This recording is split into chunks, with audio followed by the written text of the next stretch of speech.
Hello guys, welcome to my channel Bengali boy Rana. তো তোমাদেরকে সবাইকে একটা সকালবেলায় তোমাদেরকে গুড মর্নিং জানাচ্ছি। ও তোমরা আমার চ্যানেলটিকে সাবস্ক্রাইব করে দিও আর বেল আইকন টিপে সবার আগে ভিডিও দেখার জন্য। তো আমি এখন আছি আমাদের এখানে স্টেশন জাহান্নগরে। তো আমি একটু যাচ্ছি কালনাতে। আমার দিদি শাশুড়ি আসবে, তো দিদি শাশুড়িকে আনতে পারিনি, আমার মাইমাকে আনতে যাচ্ছি। তো আমরা ট্রেনে উঠে পড়লাম। ট্রেনে উঠে এখন আমরা এর দিকে রওনা। তো আমরা ট্রেনে উঠে পড়েছি। তো দেখো একটুখানি স্টেশনে একটু ঘুরে গেলে তোমাকে দেখাচ্ছিলাম।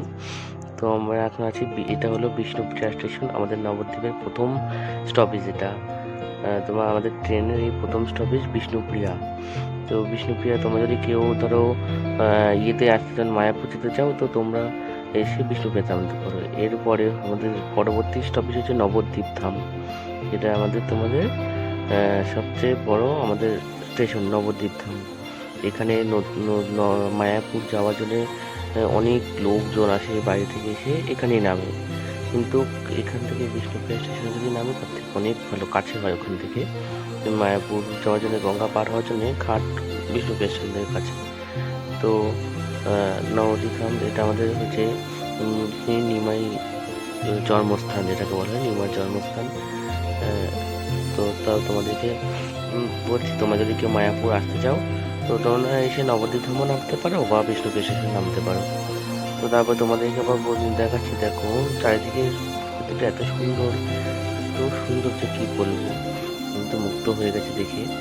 তো আমরা তো সেদিকে যাওয়ার প্ল্যানটা ছিল না, হঠাৎ করে হলো। এরপরে পরবর্তী স্টেশন হচ্ছে কালীনগর, নবদ্বীপ স্টেশনের পরে। তো এই স্টপেজে দাঁড়ালো, কোনো খানিক 2 মিনিট মতন দাঁড়ালো। দাঁড়িয়ে তারপর তোমার ট্রেন আবার আমাদের গন্তব্য থেকে চললো। তো ট্রেনে প্রচুর লোক। আর এটা কালীনগরের পরবর্তী স্টেশন হচ্ছে সমুদ্রগড়। সমুদ্রগড়ে এখানে মানে এখানে হাট আছে, সমুদ্রগড় হাট বলে হাট আছে। সেই হাটে প্রচুর শাড়ি পাওয়া যায়, প্রচুর কম দামে। তোমরা যদি কেউ শাড়ি নিতে চাও বা কেউ ব্যবসার জন্য নিতে চাও, তোমরা এখানে আসতে পারো। তোমাদেরকে আমি ঠিকানা দিয়ে দেবো, কোথা থেকে কী করে আসতে হয়। হাওড়া থেকে আসতে গেলে কী করে আসতে হবে, কাটোয়া থেকে আসতে গেলে কী করে আসতে হবে। এরপরে পরবর্তী স্টেশন হচ্ছে নান্দাই গ্রাম। এই স্টেশনটি, এই প্ল্যাটফর্মটি নতুন হয়েছে। তো তাও সব স্টেশন দাঁড়ায় না, সব ট্রেন দাঁড়ায় না। এই ট্রেন খুব কম ট্রেন দাঁড়ায়। এখন এই ট্রেনটা দাঁড়িয়েছে। আবার দেখা যায় পরের ট্রেনটা আবার দাঁড়ায় না। কোনো ট্রেন দাঁড়ায়, কোনো ট্রেন দাঁড়ায় না। এটা নতুন স্টেশন, তো তার জন্য। তো আমাদের পরবর্তী স্টেশন হচ্ছে ধাত্রীগ্রাম। ধাত্রীগ্রামে ঢোকার পর ট্রেন ধাত্রীগ্রামে আমরা 2 মিনিট 3 মিনিট মতন দাঁড়িয়েছি। 2 মিনিট দাঁড়ানোর পরে ট্রেন আবার রওনা দিল। আমরা যাবো এখান থেকে কালনা, অম্বিকা কালনা যাবো। তো কালনা যাবো। কালনা থেকে আমার মাইমা বাড়ি, আমার দিদি বাড়ি আছে পান্ডুয়া থেকে আমার মাইমা কালনা পর্যন্ত বাসে আসবে, আর ওখান থেকে আমি নিয়ে আসবো। তো নিয়ে আসবো। তো আর মাইমা একা তো আসতে পারবে না ট্রেনে, ওনার পায়ে ব্যথা আছে। তো এর হলো পরবর্তী স্টেশন বাগনাপাড়া।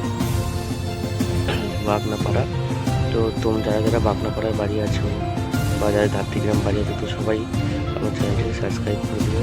তো তোমাদের সবাইকে একটা কথাই বলবো, আমি তো নতুন ভিডিও করছি। তো তোমাদের আমার ভিডিওতে যদি কোনো ভুল ত্রুটি হয়ে থাকে, তোমরা ক্ষমা করে দিয়ে ছোট্ট ভাই হিসাবে তো একটা লাইক করে দিও আর আমার চ্যানেলটিকে সাবস্ক্রাইব করে দিও। তো আমাদের গন্তব্য স্টেশন তো চলে আসার মুখে, গন্তব্য স্টেশনের মধ্যে চলে আসবে আপনি। তো আমাদের গন্তব্য স্টেশন হয়েছে অম্বিকা কালনা। তো ট্রেন ঢুকছে, আমরা চলে এসেছি অম্বিকা কালনা, অল্প একটু বাগনাপাড়ার পরেই হয়েছে অম্বিকা কালনা। তারপরে জানো একটা ভুল হয়েছে, আমি না যখন টিকিট কাটতে যাই তখন ভুল করে বলে ফেলেছি আমি প্যান্ডেল নামবো, আমি অম্বিকা কালনা বলবো প্যান্ডেল। টিকিট কাটা হয়ে গেছে, আর ওখানে টাকাটাই বেস্ট, মানে টাকাটাই গেল, টাকাটা ওয়েস্ট হয়ে গেল। তো নষ্ট হয়ে গেল টাকাটা আমার। 40 টাকা চলে গেল, কী করা যাবে, ভুল হয়ে গেছে। আর ওই টিকিটটা ক্যান্সেলও করা যায়নি, আর কী করবো বলো। তো আমরা আর করিনি, আমি আর কোনো ঝামেলাও করিনি, কিছু করিনি। থাক আর কী কর।